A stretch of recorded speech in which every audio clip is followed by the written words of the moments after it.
कसे आहात बालमित्रांनो? तुमच्यापैकी बरेच लोक इंग्रजी माध्यमाच्या शाळेतच शिकत असतील, हो की नाही? प्रगती करायची तर वेगवेगळ्या भाषा आल्या पाहिजे असं म्हणतात, पण आपल्या भाषेचा अभिमान मात्र सोडायचा नाही. आता हेच पाहणं, चीन, जापान या देशांनी पण तर प्रगती केली आहे ना, पण त्यांनी आपली भाषा सोडली का? ते दुसऱ्या भाषेत बोलायचं असलं, त्यांना कोणाशी संवाद करायचा असला अन्य भाषिक लोकांशी, वेगवेगळ्या देशात ते जातात, तर त्यांचा भाषांतरकार मिळतात. ते जे काही बोलतात त्याचं भाषांतर त्या दुसऱ्या भाषेत जिथे ते गेले, ज्यांच्याशी बोलायचं आहे त्यांच्या भाषेत करून देतात. त्यांचं कुठे अडलं का? नाही ना. तर अशीच एक गोष्ट मी तुम्हाला सांगणार आहे. सत्कार समारंभ चालू होता. SSC परीक्षेत मराठी विषयात प्रथम क्रमांक मिळवणाऱ्या विद्यार्थ्यांचा. अध्यक्ष होते मराठीचे गाढे अभ्यासक प्राध्यापक प्र.ल. गावंडे. ते आपल्या भाषणात म्हणाले की आमचे विद्यार्थी इतके छान गुण मिळवतात, पण उच्च शिक्षणासाठी हेच विद्यार्थी विज्ञान शाखेत वळतात, मराठी अपेक्षितच राहते, हे ठीक नाही. समारंभाला प्रमुख पाहुणे म्हणून महामहोपाध्याय दत्तो वामन पोद्दार उपस्थित होते. ते मराठीचे खंदे पुरस्कर्ते होते. अखंड विद्योपासना, स्वच्छ पारदर्शी लोकव्यवहार, अहर्निश कार्य, अगदी साधी राहणी. ते म्हणाले की तुम्ही जी खंत व्यक्त केली आहे ती बरोबर आहे. मराठी भाषा, तिचं महत्त्व, तिचा प्रसार हे सगळं ठीक आहे, पण आता आपण याच्याही पलीकडे जायला हवं. आता आपला देश स्वतंत्र आहे, विज्ञानाचं महत्त्व आपण ओळखलं पाहिजे. या विषयातही आता आपण खूप प्रगती केली पाहिजे. खरं तर दत्तो वामन पोद्दार म्हणजे इतिहासाचे अभ्यासक, गतकाळात रमणारे, पण आपल्या भाषणात ते पुरोगामी प्रगतिशील विचार व्यक्त करत होते. त्याच दरम्यान रशियाने आपलं पहिलं अंतराळयान अवकाशात सोडलं होतं.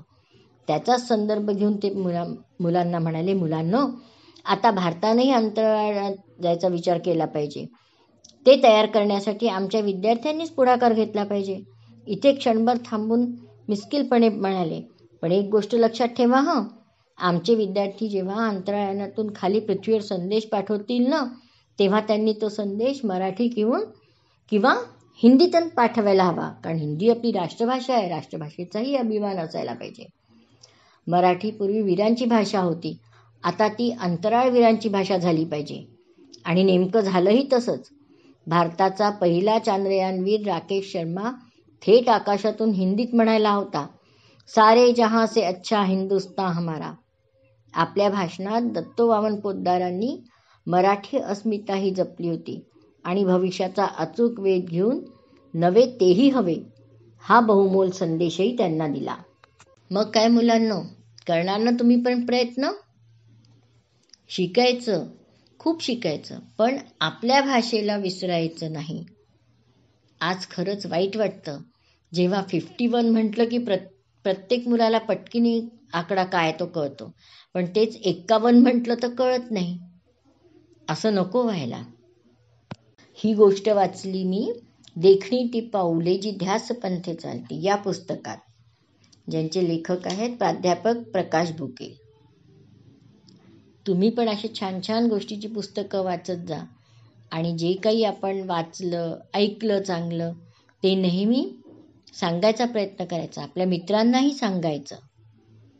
स्वातंत्र्यवीर सावरकरांचं नाव तर तुम्ही ऐकूनच आहात, सगळेच ओळखतात त्यांना. कोण असा असेल तो त्यांना ओळखत नाही. त्यांनी सुद्धा स्वतः अनेक शब्दांसाठी मराठी प्रतिशब्द तयार केले होते. एक काळ असा होता, एक काळ काय आजही अनेक शब्द असे की ज्यासाठी मराठी शब्द किंवा हिंदी शब्द आहे हेच आपण विसरून गेलोय.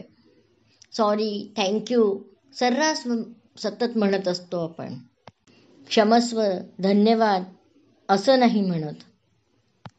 घर लॉक केलं का, गाडी लॉक केली का, हे शब्द निघतात तोंडातनं. कुलूप हा शब्द याच्यासाठी आहे, खरंच लक्षात सुद्धा राहत नाही. कित्येकांना तर आजच्या पिढीला कुलूप शब्द आहे हे माहिती पण नसेल. चला, आज तुम्हाला एक छोटंसं काम देते. असे कोणकोणते शब्द आहे जे आपण सतत वापरतो इंग्रजीतच, त्यासाठी आपल्या मराठीत सुद्धा प्रतिशब्द आहे, हे आपल्याला माहिती सुद्धा नाही किंवा आपण विसरून गेलो आहे. तर आपण असे शब्द शोधायचा प्रयत्न करूया. आत्ताच मला एक आठवलं, पेन यासाठी लेखणी शब्द आहे. चला, तुम्ही तुमचं काम करूया, मी माझं काम करते. आता पुन्हा भेटूया अशाच एखाद्या गोष्टीसोबत. तोपर्यंत बाय.